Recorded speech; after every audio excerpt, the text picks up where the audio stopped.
Hey guys, Alan's Custom Lego here, bringing you the second video to my G28. In this video, this is an in detail video.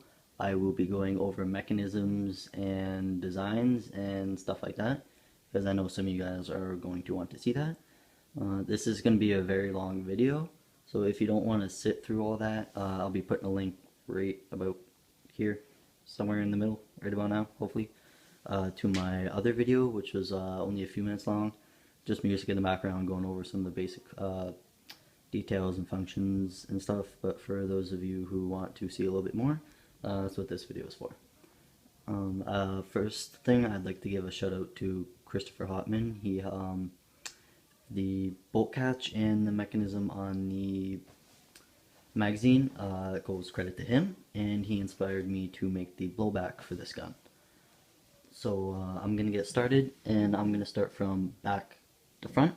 So I'm going to be showing you all the mechanisms. So yeah, let's get started with the stock. Alright, so this is the stock. One thing I want to say, I apologize for, I'm going to be saying a lot. I just say a lot, I don't know why. Alright, so this is it. The stock, we have this function here for adjusting the stock, this one here for adjusting the butt pad, and this one here for adjusting the cheek rest. So I'm going to start off with this one. This one is just easy little push right there, and you can see that goes down a little bit, and you can see in there that little plate right there. So that just gives a little bit of room for, you can see these grooves right here.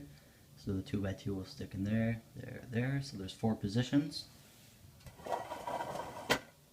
So there's that one. That one's pretty simple. I don't really need to show you how that one works. It's just a pivot right there, and the rubber band right there. So that one's pretty simple. Here we have this one here. So this one has a little bit rubber band on the inside. So you push it up, and this can push out. But when it's locked down, this won't be able to come out. So you push it up, and it comes out, and it locks into place there. So unfortunately it has one position, so you push it up again, and it just comes all the way out this time. So that's the stock. This is all built up here, and the back here is all built facing this way, that way. So this here, and also we have the pin hidden in here for the field strip. So there's a pin here, pin there, and once you take those two out, that separates the upper and lower receiver. And you can see another one over here, and you just pop that one out, and the whole handguard slides away from the upper receiver. So the whole barrel, all the way from the muzzle, and the barrel runs all the way through and attaches right here. That's all attached.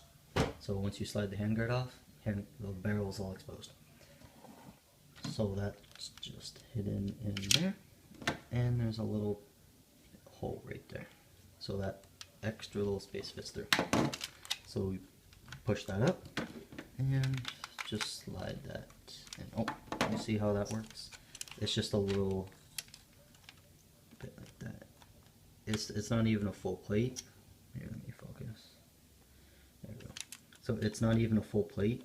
It's just, I think it's like half a plate or something like that. So, I'm not really going to show you that one because I don't think you'd be able to reuse that mechanism. This one here for the cheek rest, this is one of those mechanisms that really shouldn't work, but for some reason do. I don't know why my camera's doing this. I'm being crazy. Yeah, so it's just a little button right here, and it's just that little piece that sticks through like that. So there's really nothing holding this on other than the rubber band, as you can see. So it's just a little pivot. Very, very, very simple. So, and then we got the little rails on this side, and on the stock we have these 1x4s with the grooves. So this just pops down like that. So it slides along there, and there's 4 positions that this can be locked in. So and it's not going to go anywhere when it's locked in. It's not like it's a weak mechanism or anything. It's going to stay. So this stock turned out pretty well, I think. It looks good, and everything works. So next thing I'm going to do is the mechanism here. Again, I want to give a shout out to Christopher Hotman. A link to his channel will be, actually, yeah, I'll put like a little link at the top right here to his channel. Definitely go check him out. He makes some awesome guns. Yeah, inspired me on the bolt catch, the magazine, and the whole deal there. So we'll get started on that, and you know, I'll take it apart and show you how it works. Okay, so this is the lower receiver.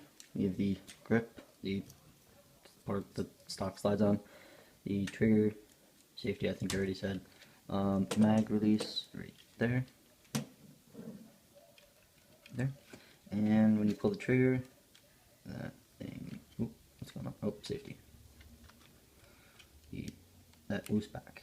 So this is the part that pulls the bolt back, and when it drops all the way, the bolt shoots back, let go of the trigger, resets, and that's kind of how that works. So it's a pretty simple mechanism in there. It took me a long time to figure that one out, because it needed to move far enough back, but it also needed to be strong enough to pull the bolt back. So can't really show you the inside of here because I used a bit of tape here, unfortunately, because there's a lot of pressure, so it split the plates. This is actually the first time I've used tape. I don't like using tape, but had to be done. Okay, so this is the upper receiver. I took the forward assist off, so you can kind of see the bolt moves back and it gets caught on the bolt catch just like that. Resets so that this piece here pulls back on this right there. So it pulls back and then it drops, releases, but again this gets caught on the bolt catch. The bolt catch